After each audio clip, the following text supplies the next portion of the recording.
Again, my experience has been you got to get started to get the people to kind of come back in. Let's close anything that could be potentially distracting.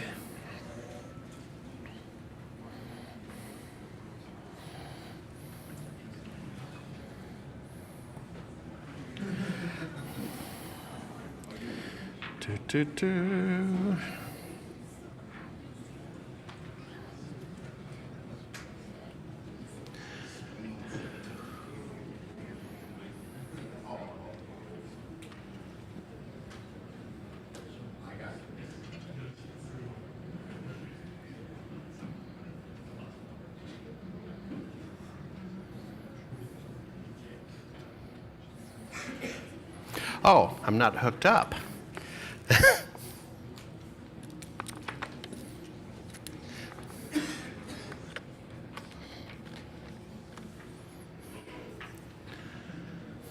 There we go. So we're going to get going. Keep this party going.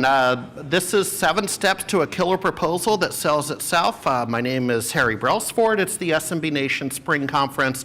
And again, a big welcome to the virtual audience as well as the live audience here at Microsoft Redmond.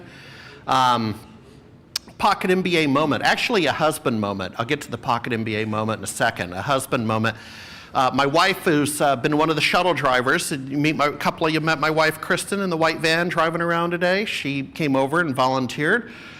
She'll be back tomorrow evening, so please introduce yourself. Well, with our 2 boys getting old, she has decided to re-enter the labor market. Now there's also another thing that we have a couple college tuitions coming up faster than I expected, and I didn't know I'd be in the 1930s during my peak earning years. So she's having a little chit chat with the local school district and some local schools and so on. The other day, and there's truth to humor, okay? So I'm gonna kind of come back on efficiency and effectiveness, but the other day, she kind of had I said, you know what, let me write your letter for you. I'm an author, I wrote a bunch of books, let me write your letter for the introduction to your resume and the job application. So your introductory letter is you send it into the school district. I said, happy to do it. I wrote it, and the point is that was returns to specialization. That's what I do is write. Now, she edited it, okay, because I talked about how probably her greatest gift is what they call development work and fundraising. And she said, no, that's not what the job is. And if they see that, they're going to pigeonhole her to go raise money for the Bainbridge Island School Foundation and this and that. I said, yeah, but do you want the job, right? I know what's not in the job description, but you want the job. The point is this. I did that for her. She edited it. And it's going to tie into how you can be very efficient with your proposal creation. Now, Pocket MBA moment. We have some Pocket MBA students here. Miguel, are you back in the room? I saw you a little earlier, but there you are. Oh, well, you're working. You're on the phone. Okay. We have several Pocket MBA students here from our educational program, and we try and weave in business sense into our conversations. And so think about it as, you're essentially starting each day unemployed as a channel partner, an entrepreneur, and so on. And your proposal is in many ways analogous to job hunting with your resume. I want you to kind of think about that up front. So tip number 1 would be to form a proposal team. What I'm suggesting, this is what we've done for some sponsors you and I both know. What will happen about this time of year, right around the 1st of May, in fact, one sponsor is right here, as a matter of fact. A lot of people are either on a fiscal year, a July 1 fiscal year, such as Microsoft, or they have the second half coming up with the budgeting. And so it's about this time of year when you start to generate your proposals for activities that would kick in July 1. What we want to avoid is, Chris Bangs, my salesman, who's watching from Vero Beach, Florida, we kind of want to avoid maybe burdening him with the task of authorship and writing, okay? That may or may not be his gift. I'll tell you, his bigger gift is singing, to be quite honest. He's a pretty good singer and does a lot of Jim Morrison songs and so on. So you get this document one syndrome. And so what we've done with very large accounts, now we can't do it with every proposal and some of the accounts that maybe don't need that kind of proposal, but when they need sort of an EPA white notebook proposal, we have formed a proposal team internally, and you kind of grind it out on a weekend. Okay, let's just all get on Skype and the phone on Saturday and make this happen.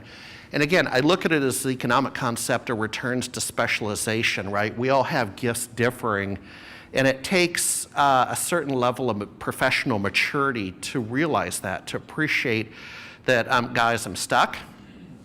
I'm stuck. I can't do it. And raise your hand. And it's taken a while at SMB Nation to generate that culture, because that's sort of counterintuitive, because that might be affiliated or associated with a career-limiting move in a big company. You wouldn't normally say, I can't do it. But it's highly efficient in solving complex problems, especially if you can kind of parse out the work and let people take different sections. So number one, I'm suggesting form a proposal team, and I'm going to talk about how to do that in a minute, okay? Number two, what a proposal is not. And I'm taking sort of a traditional looking proposal that you might have for your automobile repair or your landscaping. A proposal is not an order form. It's not an RFP. It's not a quote, and I'm going to talk more about what I mean on that in a minute. It's not a statement of work. Statement of work can be kind of two things. It can be a narrative document that the client requests as part of their approval process, or it can be in project management, it can be where you actually get down to the work breakdown structure. If you have a background in project management, you know the WBS is where you kind of have the very specific task and subtask listed.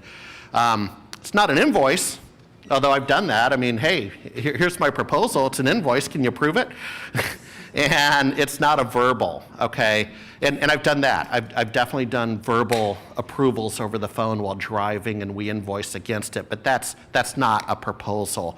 That's more of a sales conversation. Number three, again, this is probably offensive to you, but I'll tell you, after the books I wrote, all the knowledge in the world exists. Okay, it exists. Go find it. Jeff Middleton, one of our leading small business server MVPs, was kind of the first to articulate that. A lot of you know Jeff Middleton from his SBS migration kit. Great guy, and he was able to articulate it. He was talking about it more from a technical realm, maybe not so much the business realm. So copy and don't create would be my free advice today. The vendors are a great source for proposal templates. I'm going to show you one from an RMM vendor in a minute. The search engines, okay, so just go search on completed IT proposals, or better yet, approved IT proposals, and you'll get a list that comes back up.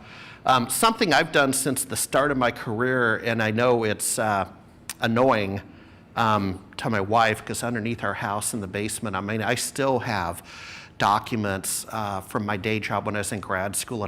There used to be these things called savings and loans in the 1980s, and I worked at an SNL. Don't worry about it. they went away, but they. I worked in IT and finance and went to school, and the thing is I, in a stealth mode, would photocopy some of the documents, and they're gone, so I can't, and the statute of limitations ran out, but create a proposal file or a contracts file, and for whatever reason, I've done that very quickly. Now, the annoying part about that is when you think about moving someday, do you know how many times you bring things into your house, but you don't take things out? That's that thing. That's that thing downstairs that is in a banker's box that is going to come back to haunt me when that day arrives. The Zero Paper Environment is our latest initiative on this. Joel from Channel Pro, I'm going to call him up in a little while. Channel Pro is our publishing partner and a sponsor, and they have a booth on the floor. You saw their latest magazine in your kit. We get along just fine. Cooperation it is one way to think about it. This guy's kind of the master of the zero paper environment. We're trying to replicate that can you hand off some of those tasks? See, salespeople tend to have ADD or hyperactivity, and so they're not necessarily focused and good at what that would be more of an administrative task. And so can you hand that off to an assistant to create your proposal with maybe just a certain amount of training? And so Joel, I'm not suggesting Joel's ADD. That's not what that's not what I meant to say. But can you work towards a zero paper environment? And that's what Chris and I have been working towards at SMB Nation. Okay. Here's a little more meat. Do an assessment. If you go to our website, you'll see one of our major sponsors is Rapid Fire Tools, and it's an IT assessment program you can buy. And we just, in fact, recently did a white paper for them. And a big part of the white paper is fee or free. And Jay, the online audience might have questions. If there's an in-person question, I will need to kind of mic you up. We'll have to figure that one out. But so that's usually a fire starter right there. So do you go do an IT assessment for a fee, right? And that's kind of like getting paid to write an RFP, in my opinion, okay, which is a good thing. Hey, there you are. Okay, I'll call you up in a second. And so do you get paid to do the assessment because you've created real value? And part of the problem is they can take your assessment, create the RFP, and give the work to your competition, right? Because you just kind of laid it all out, what the problems are and what's going on. Or do you have a little bit of milk and cow going on? And so do you do the assessment for free? Do you do assessment light for free? And then use that to generate the proposals? Well, from the white paper, here's what we found. The top 5 reasons to use IT assessments was number 1, lead generation, pre-engagement checks, a pre-sales function, onboarding new clients, so you have an inventory of what's going on, what I would maybe call upsell and cross-sell, so new projects, and then also regular customer audits. Now, how many of you, I don't necessarily need to know if you're using Rapid Fire Tools assessment capabilities, but how many are doing IT assessments in general as you go in? So for the online audience, that looked like about half of the in-person audience is doing the assessments. Are there any observations or questions that you'd like to share about that? I could take 1 or 2 comments now about the assessment process. And I'll have to mic you up. Yeah, Jay, could you hand your mic back to Jay? JJ? Hey, so not a question, but more of a statement. It all depends on what the assessment's for. So is it a regulatory assessment? Is it a security assessment? Is it a business need assessment? Understanding that drives what kind of assessment you're doing and whether or not you charge for it. Mm-hmm. Yep. And the other thing, Harry, that we've been doing for 25 years is every project we do, whether it's an hour or a week, we make a 1-pager on it, and it goes in a book. And that way, when a customer says, "Have you done?" I already have a proof of concept, but I can also go back to that original agreement, and that helps me to get started. Yep. Thank you. Any other observations on assessments? And using that as a tool for both biz dev. We have a question in the front, Jay, if you don't mind. Steve Trainer from Fine MSP. Hi, Harry. I noticed that we get a lot better response when we do the assessment for smaller businesses at no charge. We typically win the business, but with larger organizations, it makes a lot more sense to charge them and engage at that level right from the get-go. Yeah, I would concur. I would concur with that. The big guys have more money, but there's also some cultural differences, so I would concur with that. Carl, how about with your practice? And you've kind of written some books in this area. Carl Palachek, we'll have him up on stage in a second.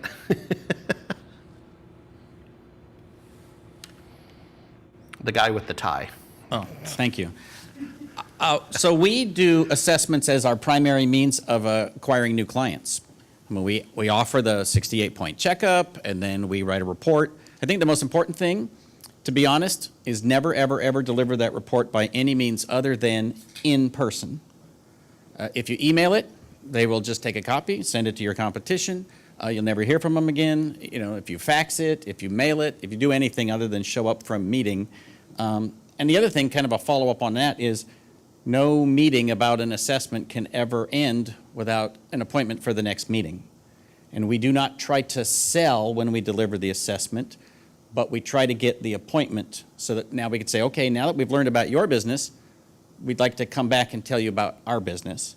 And so we've not done any selling until literally the third meeting, because we do the assessment, we deliver the assessment, and then we talk about what we can do for them. So yeah, Josh, go ahead. While you're queuing up, I'll tell a quick story before Josh gets the microphone.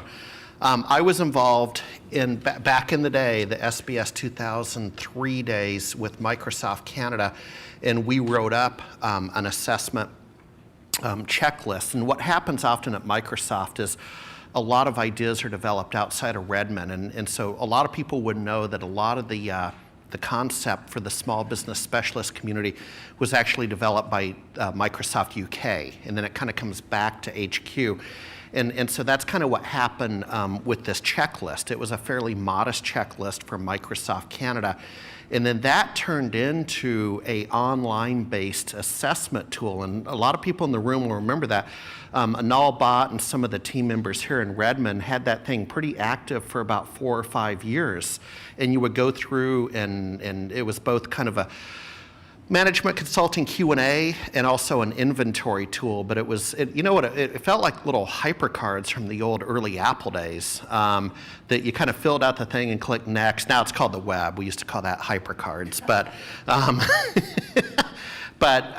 that's kind of where that came from, was Microsoft Canada created a free assessment tool, and then it was updated. And Dave, I haven't seen it in a while. I don't know if it's still there.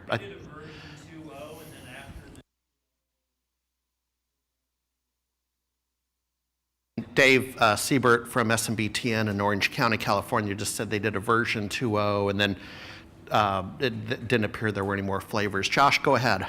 I was just going to say that you can offer to do the assessment, but then if they sign up for your service, you can waive the charge at that point. So you can charge, $300, whatever, but then give that back to them if they do move forward. That way, if it does go out to the competitors, you still get your $300. Otherwise, you get the business. That's probably what you're after anyway. Yeah, I'd really encourage that, and you can even extend that thinking to a trend we're seeing in sort of the one-day workshop market, the expo or exhibition market for events, where the company will say, you can come to the expo hall, you can come to the one-day workshop for free, but we're going to ding your credit card for $100, $200, $300 if you don't show up. 2 reasons. 1, it motivates you to come. Number 2, if you don't come, they bought some sandwiches. They bought some catering. But you see where I'm going with that? That's a really good idea. There's a motivation. Okay, let's move on. Tip number 5, what I recommend is crowdsourcing. So this is the only way I would write another book, okay? And is a guy named Richard at Microsoft Research who kind of turned me on to this back in the response point era. If I write another book, I'm not going to write it, okay? Remember I told you about copying things and that kind of thing and return to specialist. I'm not going to write it. Now I'll put my name on it, but the way I would do it today is you can go up in the peer groups, the forum groups, probably Facebook, LinkedIn, and you can get people to make contributions to your work, okay? And I would recommend that for the proposals. Now, there could be some confidentiality concerns, of course, because peer groups tend to have people from the same industry, kind of by default, and then there'd be an issue about geography, right? Well, same industry, same geography. I don't know if I want them to help me with this proposal for the local hospital or something. But I would encourage you to engage in crowdsourcing. And again, the whole motivation of this speech is just to kind of get you over that hurdle about proposal writing, because the more proposals you kick out, it becomes a numbers game in sales. Harry, there was a question here, a tweet, Yeah. about the book that you were giving away at some of the events that you were attending. That was a really good book.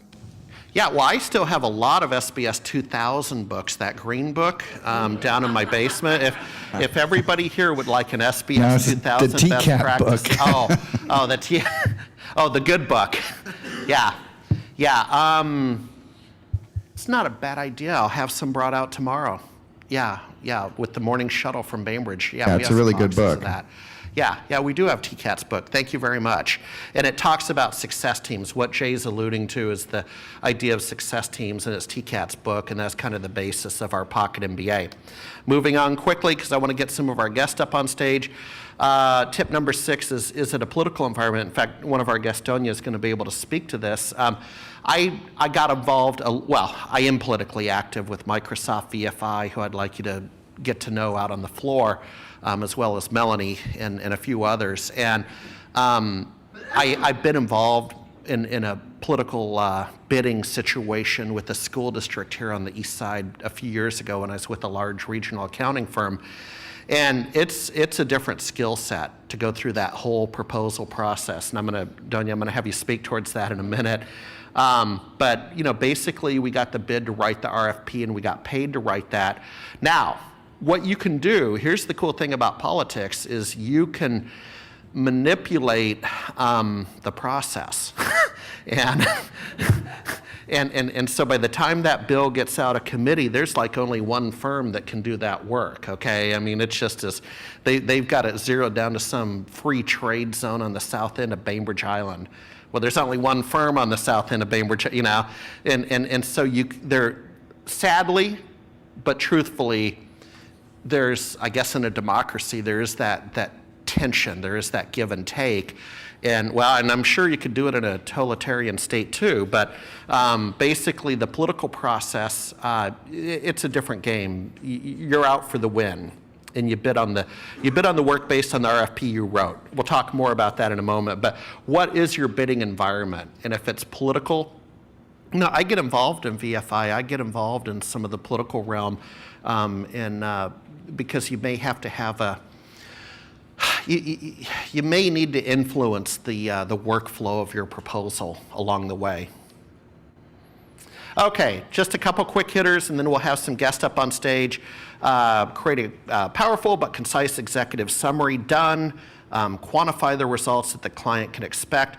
So that's huge right now. We go through different eras or epochs in our industry, and right now, it's a little frustrating to me, but right now it's this whole ROMI, return on marketing investment thing, and the spreadsheet crowd is kind of back in favor instead of the trinket crowd. The mid-decade last time was so cool, where it was t-shirts and trinkets and stuff that couldn't be measured. And now the spreadsheet people have kind of come back and taken over and invaded. So there's that need for the quantifying results that the client can expect. Be generous with your ideas. Shorter is better. Absolutely. You can really see people, with all due disrespect, but you can really see people who maybe aren't going to conferences, aren't reading current periodicals, aren't reading current books, and they come out with a yay thick business plan or something. No, we don't do the big Palo Alto software thing. And no disrespect to Palo Alto software, but those 100-page templates where you kind of find, replace, and put your name in, we just don't do that. No one has time. I was on a call the other day where Grace Schroeder, who's sort of a friend of the family out of Manhattan, was saying that with her fundraising in the VC community, 7 slides, 7 PowerPoint slides, that's it. and just shorter is better. Focus on the client and not about you. You know, we have to fight this every day at SMB Nation. People, well, I like to talk about myself. And Chris Bangs, my colleague, likes to do that too. And you get into a call and all of a sudden you're talking about yourself and you're not listening. And it really, it's a seductive trap. So focus on the client. Beware of quoting everything as best practices, paradigm shifts, and cred factors. So watch your slang and everything is a best practice. Accuracy with your timeline and factoids, of course. And that leads to the next one about having an editor catch typos. So Regina Ciardello, our editor, who's watching from New Jersey right now, I lean on her to go through our proposals and everything I write and publish and so on. If you don't have the resources to do that, there are online markets that you might introduce yourself to. So I think Odesk and Elance and a couple of others that are out there. And you can acquire this talent relatively cheaply. It's a learning curve to work with the online labor markets, but if you can get an editor in the mix, I'd highly recommend that. Update your LinkedIn profile. I consider your LinkedIn profile to be your resume, and it's always amazing to me, people who claim to be successful detail-oriented salespeople and so on, they leave a job, right? They leave a job, and their LinkedIn profile is not updated, and I'm kind of like, okay, well, wait a minute, I don't know, it's kind of like working in a bar, but you can't mix a drink or something.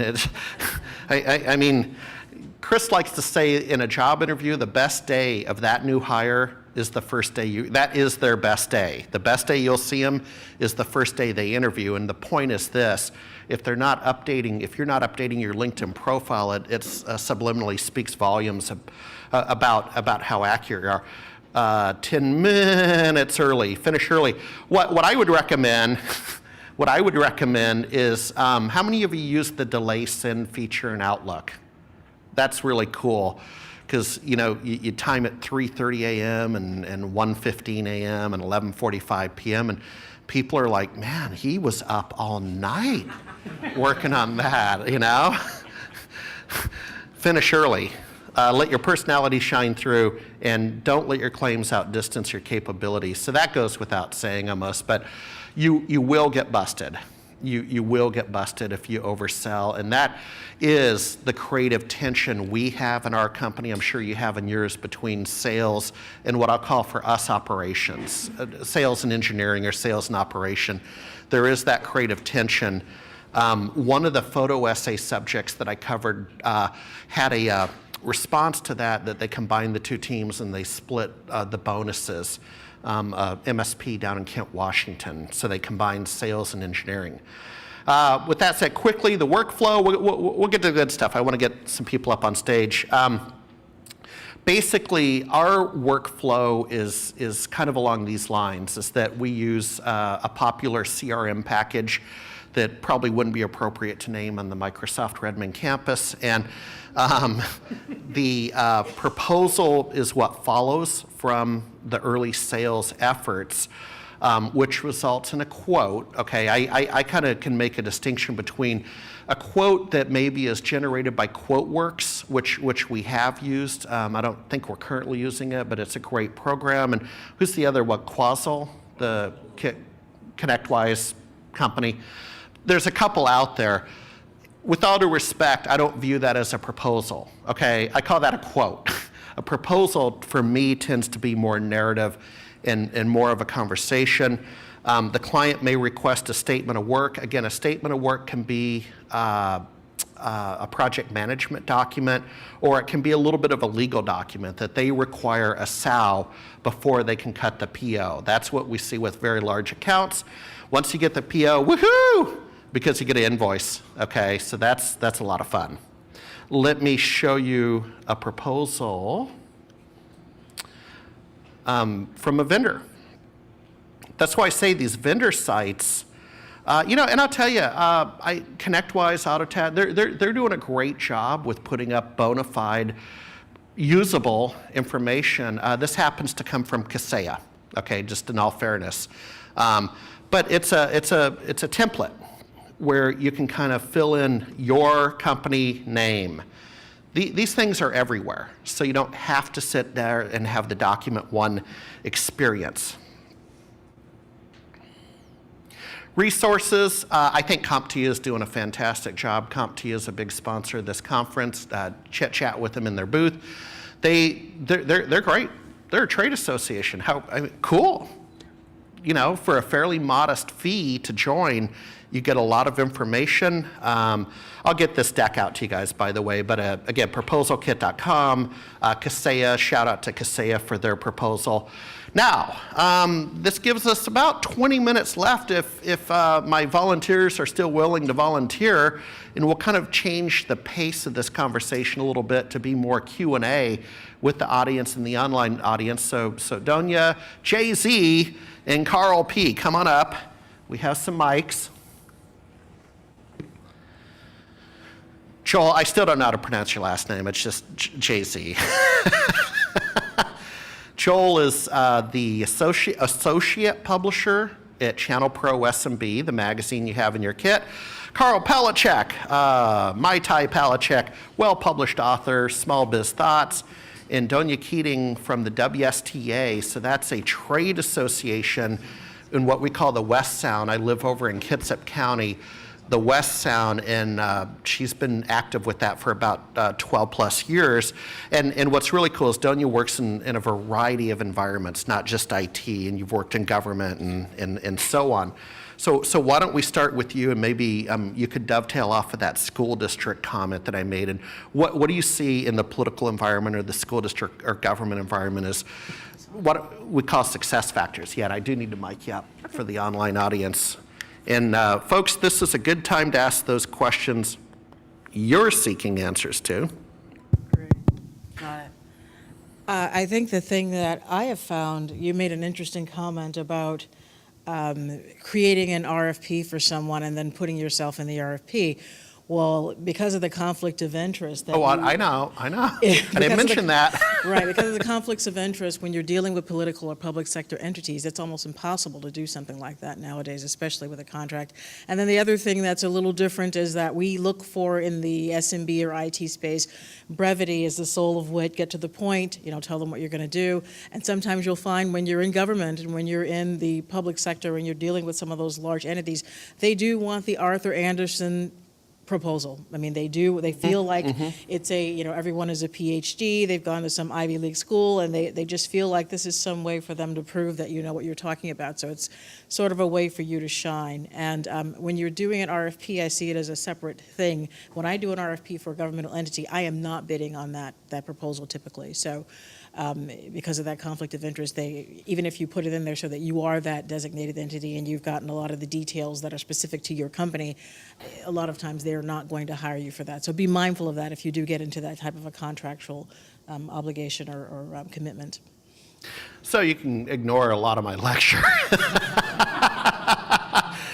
Jay-Z had I think before you were in the room, I talked about what Chris and I know and adore about what Chris has told me about your workflow, that Chris has described it, you've kind of gone down to almost a zero paper environment. So you're in a business development capacity, and please correct me, but he is very fond of your workflow, that you have people that do some of the administrative assistance or stuff to help you stay efficient.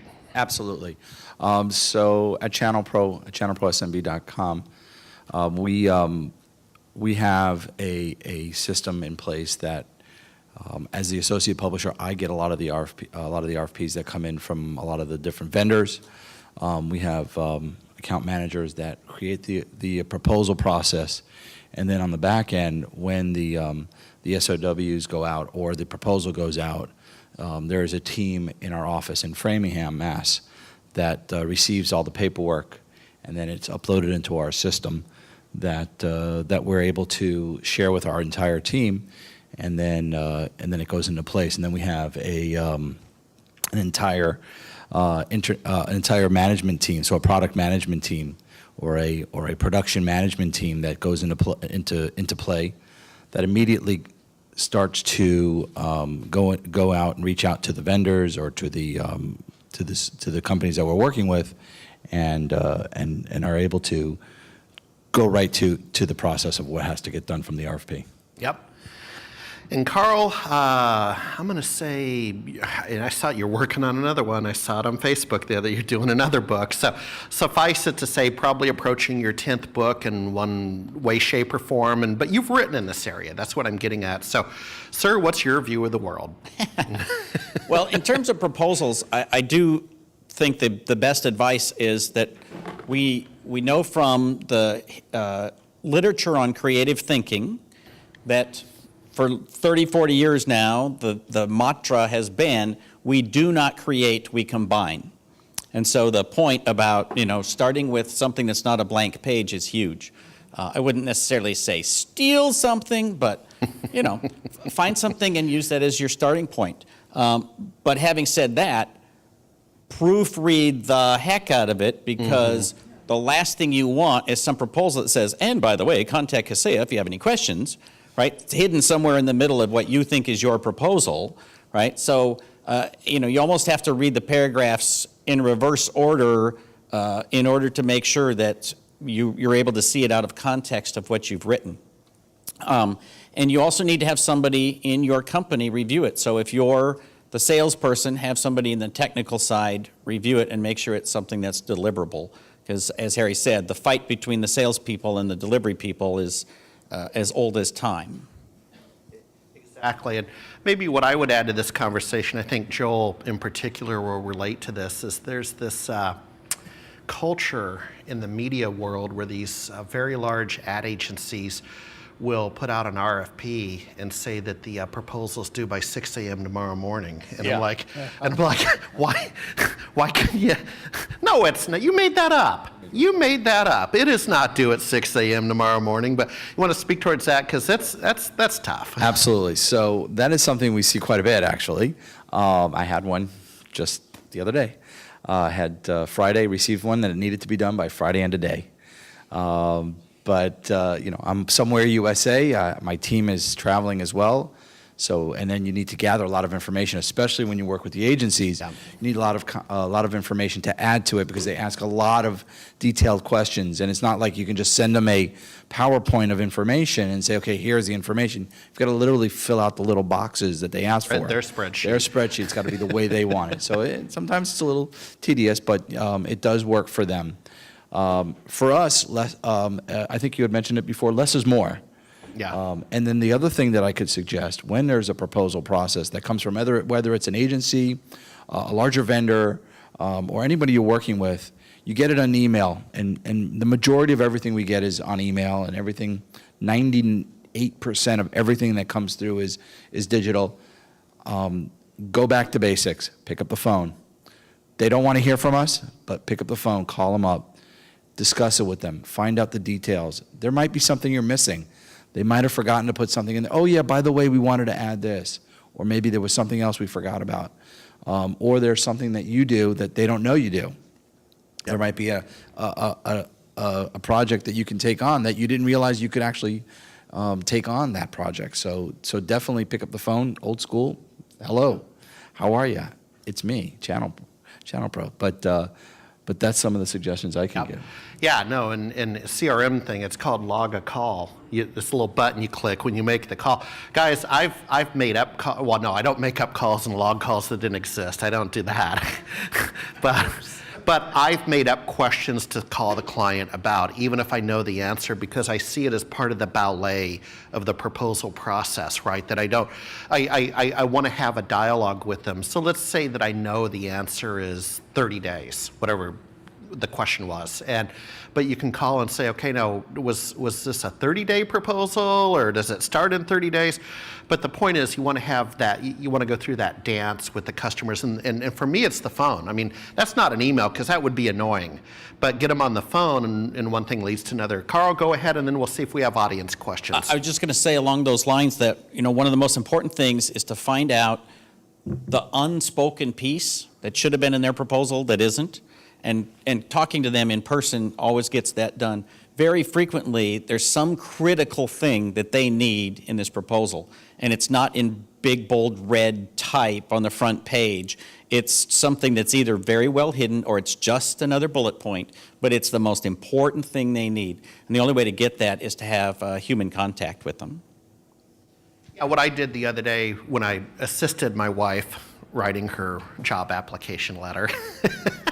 But you know what? You just rewrite the job description. I mean, it's an old writer's trick where they use words like energetic, excited, enthusiastic, passionate, and you mirror back that language as a writer. And because she said, can you help me? I'd like to get the job. And that isn't necessarily where she spent as much time. So do we have audience questions? Or Jay online? We have a question from the audience over here. If you could introduce yourself, Cynthia, and where you're from. Nope. Let's see.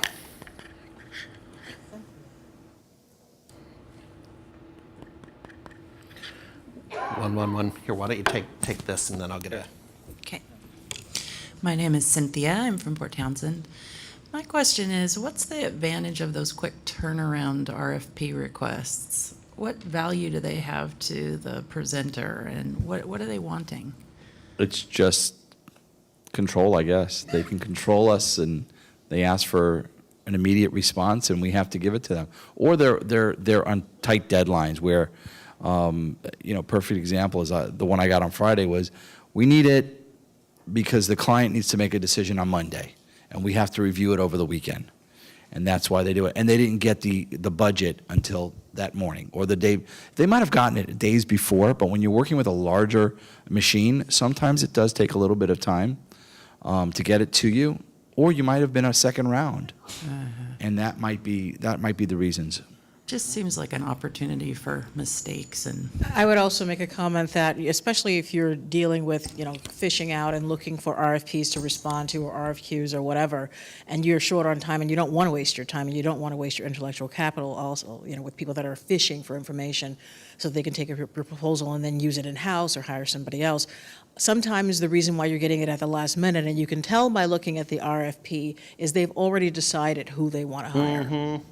And they're going through the motions by law of putting out that RFP because they have to do that, they have to comply. So be very careful when you're looking at the language of the RFP. You can usually tell by the criteria that's set out whether or not they have someone else in mind. And then if you don't want to waste your time, then that's something you want to consider. That's what I'm talking about. You got to follow up? Okay. I had another question about teasing out that critical but hidden piece. Any suggestions for questions that might bring that out? As odd as it sounds, the easiest question is, what's the most important thing you need me to do here? I mean, just ask them, because they all know what it is. Like when they say, oh, I'm so glad you asked.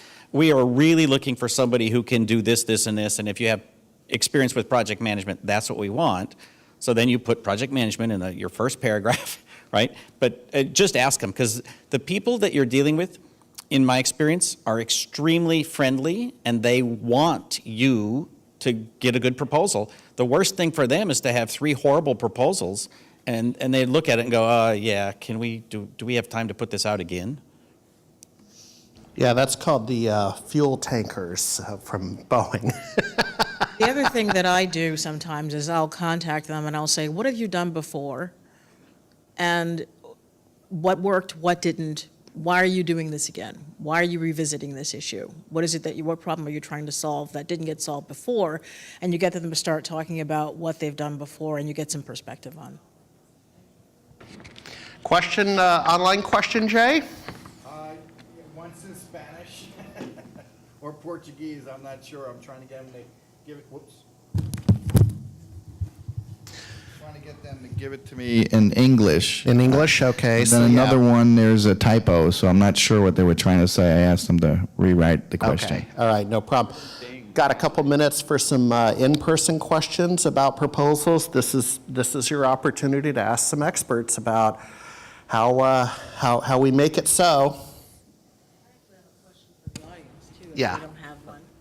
Oh, go ahead, yeah. I know that we're talking about managed services and vendor relationships, but I'm curious about you guys. How many of you, what you actually offer is IT consulting? which is strategic. Okay, so the concern that you obviously have, we talked about this earlier, when you're doing an RFP or when you're actually responding to one and deciding how much to give away, because sometimes you're not going to be the person that's implementing it. You're looking at their overarching operation and you're saying to them, these are some of the things that you need to do and this is the rollout, and then you're out of there and they take your plan and then they either take it in-house or they hire people or whatever. So I'd be interested in how you balance giving them just enough information in that proposal to make them aware of the fact that you know what you're talking about and not giving away everything that you would actually be giving them in a consultative environment.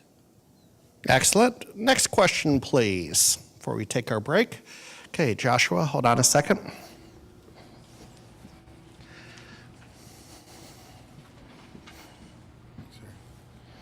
More of a comment than a question, but early on, setting an appropriate relationship with a customer is real important in my market, and working for free is not usually the right way to set that. The expectations are poor, and many, many times we've had customers who will call us every year or so for some free advice. So typically, the way we structure stuff is we'll go out and do an assessment. There's a $300 charge. That assessment will consist of an analysis of issues and first steps, but not really resolutions. They get that in a copyrighted document, which, as you probably know, means you go into the footer and copyright it. They get that from us, and they get a follow-up where we will come out and start to implement and credit them for that $300. So if they select us as a vendor, they get that money back, little incentive. We make sure it's copyrighted. We do attempt to deliver in person, Carl. We receive a lot of resistance to that, so we get about 50-50 there. But I have found that I have 150 on my notebook, assessments we did free. We stopped doing that about 5 years ago. It just wasn't getting us anywhere. Yep. Jay? Yeah, it's coming through now. So Sid had a little statement he just wanted to make, and that was, I've had those where there was an inside bidder. That was a statement that Sid wanted to make. And then we have one from Amori. Good or bad idea to charge for a proposal from an existing customer, new project? Well, I got to tell you, my experience in that is most of the projects are small enough that we're not going to charge an existing client. But once in a while, you get into something that's completely different than what they have done before. And so, for example, somebody mentioned auditing. We've got a pretty good-sized client that they handle the personnel records for Fortune 500 companies. And so every once in a while, like 3 times a year, they have a major audit, like a 200-page audit that they have to go through. And it's kind of mostly the same most of the time, but it's also kind of not. And so the first time that we did that, we said, look, we have no idea what this is going to cost, so we have to figure this out, and we're going to charge you to do that.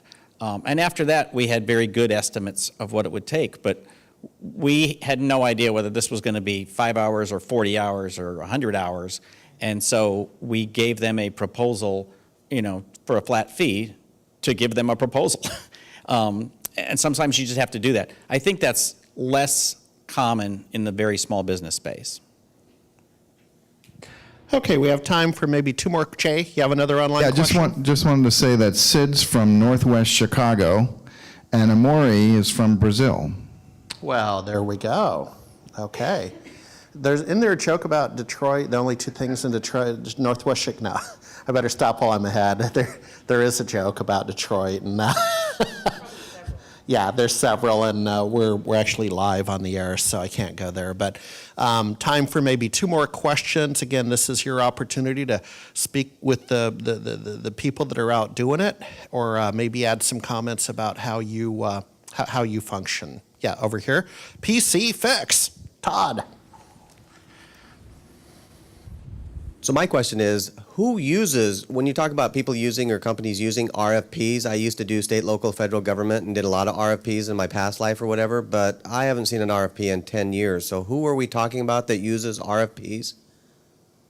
For us, we do a lot of nonprofits, and because they get funded by the states and counties, they're constantly going through a process that looks just like what the state would do. And then, there are some larger companies who just like appear out of nowhere, and, we watch for requests for proposals. People put them in the weirdest places, like Craigslist, for goodness sake. Or newspapers. Yeah, this newspaper, which is a thing that you can still find in some cities. But I'll tell you, there's two great places if you want to find out the RFPs that are out there. The Twitter search is one of the most powerful searches you will ever find.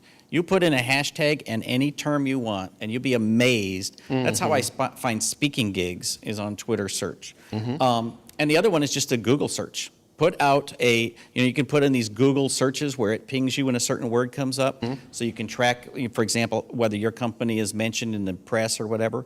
Well, you can also put out RFP Sacramento or RFP California, and whenever something like that bubbles up, you'll get an email from Google telling you about it. Donya, in your world, RFPs?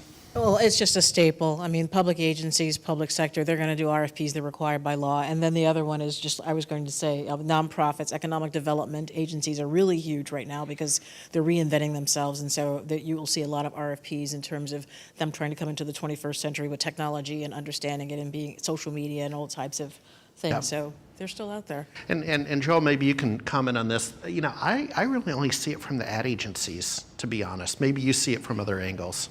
I see it from the ad agencies and then some of the larger vendors. As a publishing house like SMB Nation, Channel Pro receives several a week from agencies, and so a lot of times you got to stop, you got to look at them, and you got to listen, because a lot of times they're a waste of your time. Yep. So think about it first before you start jumping all over it and get through it. Read it a few times. Make sure you understand the proposal, the RFP, because you're going to get a lot of them that are useless, and you want to make sure that you're not wasting your time. And then listen, pick up that phone, listen to what they have to say. Those are some of the things I would suggest. We do get some of the larger vendors like Microsoft and some of the other guys that send out RFPs. They are pretty large usually what they send out, but if you review them carefully, it's usually just a small answer that you need to get to them. It's pretty basic. A lot of times it's just got a lot of information. One other note is, if you're not used to doing RFPs and proposals, the people who require them, as a general rule, are going to be a much longer sale than you're used to in the SMB space. But they'll also publish their calendar, right? I need this by May 4th, and I need this by June 2nd, and so you got to meet their deadlines, but don't expect that you're going to meet them the first time and they're going to say, "This is great. When can we start?" That's just not going to happen. Okay, so with that said, we've reached the end of the 7 steps to a killer proposal that sells itself. Thank you very much for both the in-person and online audience. Short break, because we're coming back to hear from David Rodriguez from Dell. Now, this